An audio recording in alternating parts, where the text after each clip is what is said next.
Le Flash Info.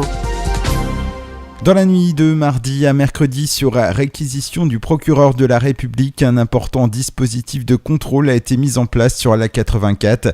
Gendarmes, police de l'air et des frontières, agents de l'URSSAF et de la direction régionale de l'environnement, soit une quarantaine de personnel qui a été de 20h30 à minuit sur le pied de guerre.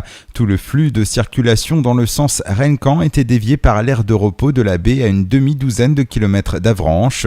Le but de la manœuvre: fouille des véhicules, contrôle des poids lourds, lutte anti-stupéfiants, dépistage d'alcool et manifestation de force pour dissuader les éventuels cambrioleurs.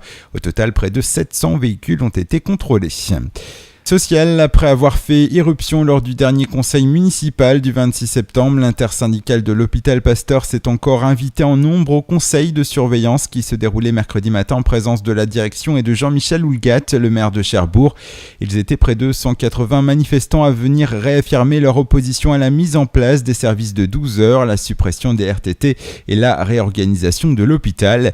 Ils ont également remis au maire une pétition intitulée « Sauver l'hôpital Pasteur » avec 3000 signatures.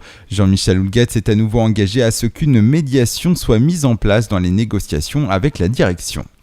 Surprise hier pour les automobilistes circulant entre Coutances et Saint-Lô. Le radar situé à Kemptour qui flash les véhicules roulant à plus de 90 se rendant dans la cité préfectorale est couvert de peinture bleue.